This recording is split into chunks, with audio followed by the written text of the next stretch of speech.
हिमाचल प्रदेश में जब से सुक्खू सरकार सत्ता में आई है तब से राजनीतिक उथल पुथल की स्थितियां लगातार बनी हुई हैं और इसी क्रम में कई बार हमने प्रदेश अध्यक्षा प्रतिभा सिंह के बयानों को भी सुना, जिसमें उन्होंने खास तौर पर कई बार सार्वजनिक मंचों से सरकार और संगठन के बीच तालमेल की कमी होने का हवाला दिया और नतीजा ये हुआ कि हर तरफ से प्रदेश में कांग्रेस सरकार घिरती चली गई। विपक्ष ने तो इसको लेकर सरकार पर सवाल खड़े किए ही, लेकिन कहीं ना कहीं सरकार के अंदर भी इसको लेकर एक अंतर्कलह की स्थिति देखने को मिली। सरकार की तरफ से कई मंत्रियों, कई नेताओं के इसको लेकर बयान गाहे बगाहे आते ही रहते हैं और ऐसा ही एक मामला सामने आया है जब प्रदेश के कृषि मंत्री प्रोफेसर चंद्र कुमार ने भी सरकार और संगठन के तालमेल को लेकर सवाल खड़े करने शुरू कर दिए हैं। इसके नतीजे में उन्होंने हरियाणा और दिल्ली में जिस तरह से कांग्रेस की विधानसभा चुनावों में हार हुई उसका भी जिक्र किया। उन्होंने कहा कि दिल्ली विधानसभा चुनावों में अगर कांग्रेस उन चुनावों को तत्परता से लेती, यानी कि सीरियसली लेती, संगठन के बलबूते अगर उन चुनावों को लड़ा जाता, अंतर्कलह ना होता, मतभेद ना होता, तो शायद नतीजे कुछ और हो सकते थे। और इससे ठीक पहले आपको याद होगा जब हरियाणा विधानसभा के चुनाव आए थे, सभी एग्जिट पोल्स में हरियाणा की सरकार बनती हुई, हरियाणा में कांग्रेस की सरकार बनती हुई नजर आ रही थी, लेकिन संगठन का हरियाणा में ना होना, संगठन का कमज़ोर होना और तालमेल सरकार के बीच और संगठन के बीच ना होना, आपसी गुटबाजी होना, ये वो तमाम फैक्टर्स रहे जिससे जीती हुई सरकार को, कांग्रेस पार्टी को हारना पड़ा और हरियाणा में कांग्रेस को हार का मुंह देखना पड़ा, उसके बाद हार का मुंह देखना पड़ा दिल्ली में भी। और अब क्योंकि हिमाचल प्रदेश के चुनाव हालांकि दूर हैं, 2027 में भी हिमाचल प्रदेश विधानसभा के चुनाव होने, लेकिन उससे पहले संगठन को मजबूत करना, संगठन की जिला और ब्लॉक स्तर पर उसका गठन करना, उस कार्यकारिणी को मजबूत करना, ये अपने आप में कहीं ना कहीं बड़ा पेचीदा और चैलेंजिंग मामला होता है, क्योंकि आपको हर एक उस कार्यकर्ता को संतुष्ट करना होता है जो लंबे समय से पार्टी के लिए कार्यरत है, जिसने पार्टी को लेकर जी जान मेहनत की है, कड़ी मेहनत की है। और यही नहीं, निगम और बोर्डों में अभी तक नियुक्तियां नहीं हो पाई हैं और जो जितनी भी नियुक्तियां हुई हैं उसको लेकर भी सवाल खड़े किए जा रहे हैं। मुख्यमंत्री सुखविंदर सिंह सुक्खू पर आरोप लगाए जा रहे हैं कि मुख्यमंत्री अपने चहेतों को, अपने पसंदीदा लोगों को, अपने इलाके के लोगों को नियुक्त कर रहे हैं। इसको लेकर भी कहीं ना कहीं हिमाचल प्रदेश की राजनीति में उठापटक मची हुई है। विपक्ष तो आवाज उठा ही रहा है, लेकिन विपक्ष के साथ साथ जो सरकार के नेता हैं, जो सरकार के मंत्री हैं, वही अब आवाज उठा रहे हैं और इसी से जुड़ा हुआ एक मामला आपको बताते हैं। देखिए जी, जो दिल्ली के जो चुनावों के नतीजे रहे हैं वो संतोषजनक नहीं और कांग्रेस ने बड़ी तत्परता से वहाँ चुनाव नहीं लड़े और जब ठीक चुनावों की घोषणा हो जाती है तब हम अपने कैंडिडेट तैयार करते हैं और किसी के सिर जो है वो टिकट बांध देते हैं कि जाओ आप इसको लड़ो। रूट्स में जब तक हम नहीं होंगे तो चुनाव लड़ने का कोई मतलब नहीं। इसलिए जो दिल्ली के चुनाव हैं ये बड़ा निराशाजनक है और कांग्रेस पार्टी ने बड़ा औदासीन रवैये से वो चुनाव लड़े और जब भी हमारा संगठन नहीं मजबूत होगा ब्लॉक लेवल तक तो कांग्रेस मजबूत नहीं होती। अभी कई दिनों से हमारा संगठन जो है वो पैरालाइज हो गया है और दोबारा चुनाव के लिए ना तो संगठन ने कोई आदेश दिए हैं, ना जो है वो दोबारा कमेटियाँ रिकॉन्स्टिट्यूट हुई। तो इन चीज़ों को हमें बड़ी गंभीरता से लेना चाहिए।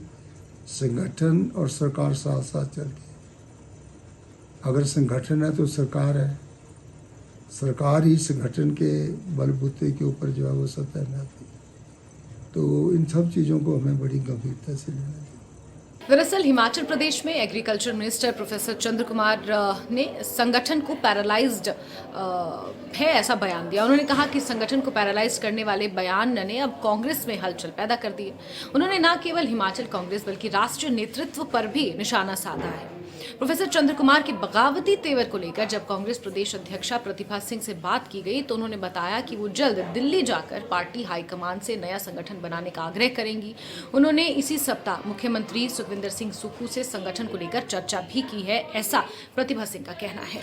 इसके बाद संगठन में संभावित पदाधिकारियों की लिस्ट बनाकर कांग्रेस हाईकमान को सौंपी जाएगी। प्रतिभा सिंह ने कहा कि पार्टी हाईकमान से जल्द नया संगठन बनाने का आग्रह किया जाएगा। उन्होंने कहा कि नया संगठन बनाने में देरी हो रही है क्योंकि इससे पहले हरियाणा विधानसभा चुनाव थे, फिर दिल्ली विधानसभा चुनाव थे और इसकी वजह से क्योंकि जो शीर्ष नेतृत्व है कांग्रेस पार्टी का वो इन चुनावों में व्यस्त था और इस वजह से हिमाचल प्रदेश में संगठनात्मक नियुक्तियां अभी तक नहीं हो पाई हैं, जिसकी वजह से संगठन हिमाचल प्रदेश में नहीं बन पाया, जिसके नतीजे में आपको बता दें कि सिर्फ और सिर्फ प्रतिभा सिंह ही के भरोसे ही हिमाचल प्रदेश में कांग्रेस का संगठन चल रहा है। इससे कहीं ना कहीं कार्यकर्ताओं में भी असंतोष की स्थिति पैदा हो रही है।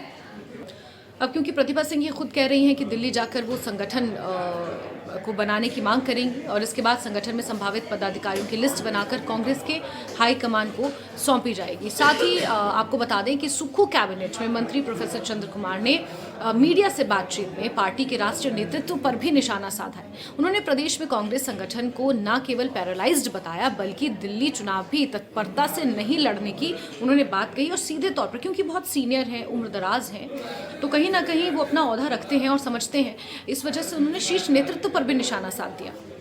प्रोफेसर चंद्र कुमार ने कहा कि सरकार और संगठन साथ साथ चलते हैं, मगर हिमाचल में 3 महीने से कांग्रेस की राज्य, जिला और ब्लॉक कार्यकारिणी हाईकमान ने भंग कर रखी है। नए संगठन को लेकर हाईकमान ने कोई आदेश जारी नहीं किया है, ना ही नया संगठन बनाने के लिए कमेटियां गठित की गई हैं। संगठन के बगैर चुनाव कैसे संभव होगा हिमाचल प्रदेश में भी, क्योंकि साल 2027 में चुनाव होने हैं और अभी से माहौल बनना शुरू हो जाए, इसके लिए आपके संगठन को सक्रिय करना बहुत ज़रूरी होता है, जो कांग्रेस के पास हिमाचल प्रदेश में भी नहीं है। हिमाचल में कांग्रेस हाईकमान ने बीते साल 6 नवंबर को राज्य, जिला और ब्लॉक सभी कार्यकारिणी को भंग कर दिया था। 3 महीने से अधिक का समय बीतने के बाद नया संगठन अभी तक खड़ा नहीं हो पाया है। कांग्रेस के वर्कर्स इससे मायूस हैं। राजीव भवन शिमला में पूरी तरह से सन्नाटा इस वक्त पसरा हुआ है। किसी भी तरह की कोई पार्टी एक्टिविटीज़ वहाँ पर नहीं हो रही हैं। प्रदेश में पार्टी की 3 महीने से कोई भी गतिविधि नहीं हुई है। पार्टी नेता बार बार नया संगठन बनाने का आग्रह कर रहे हैं, मगर कांग्रेस हाईकमान के कानों पर जूं तक नहीं रेंग रही है। वरिष्ठ मंत्री ने ही पार्टी के शीर्ष नेतृत्व पर गंभीर सवाल खड़े कर दिए हैं, तो इससे समझ में आ सकता है कि कांग्रेस किस तरह राजनीति को सीरियस ले रही है। आरोपों का जवाब देना एक बात है, लेकिन सीरियस राजनीति करना, अपनी पार्टी को खड़े रखना, जनता के बीच सक्रिय रहना, ये बहुत ज़्यादा महत्वपूर्ण है। प्रदेश में कांग्रेस की सरकार के बावजूद यहां इकलौती पदाधिकारी प्रदेश अध्यक्षा प्रतिभा सिंह ही बची हैं और उन्हें भी अलग थलग कर दिया गया है क्योंकि गुटबाजी इस कदर हावी है। इसके विपरीत बीजेपी ने 18 लाख नए सदस्य बनाने के साथ साथ नए ब्लॉक और जिला अध्यक्ष चुन लिए हैं। नई ऊर्जा से लबरेज बीजेपी कांग्रेस सरकार पर हर मुद्दे पर जोरदार ढंग से घेर रही है, लेकिन सरकार डिफेंस करने के लिए सरकार के पास कोई पदाधिकारी नहीं है। सरकार के मंत्री और विधायक तो बयान देते ही हैं, लेकिन संगठन के कुछ ऐसे मजबूत चेहरे होते हैं जो आपकी पार्टी को डिफेंड करते हैं। लेकिन अगर आप देखेंगे तो बीजेपी के पास ऐसे तमाम चेहरे हैं, ऐसे तमाम नाम हैं, हर जिले में गिना लिया जाए। मंडी की अगुवाई तो खुद नेता प्रतिपक्ष जयराम ठाकुर ही करते हैं। इसके अलावा बिलासपुर से राष्ट्रीय प्रवक्ता रणधीर शर्मा है। ये तमाम वो नाम हैं बीजेपी के पास जो समय समय पर बीजेपी को डिफेंड करते रहते हैं, लेकिन कांग्रेस के पास इस तरह से कोई चेहरा नहीं है। मंत्रियों को और विधायकों को काउंटर करना या वो विपक्ष के आरोपों का काउंटर जवाब दें, ये तो उनका दायित्व होता ही है, लेकिन कोई भी ऐसे मंत्री, कोई भी ऐसे पदाधिकारी, कोई भी ऐसे संगठन के बड़े चेहरे कांग्रेस के पास प्रदेश में फिलहाल नहीं है। और यही कारण है कि सरकार में वरिष्ठतम मंत्री प्रोफेसर चंद्र कुमार ने कांग्रेस और कांग्रेस के शीर्ष नेतृत्व पर ही संगठन को पैरालाइज्ड करने का आरोप लगा दिया गया है।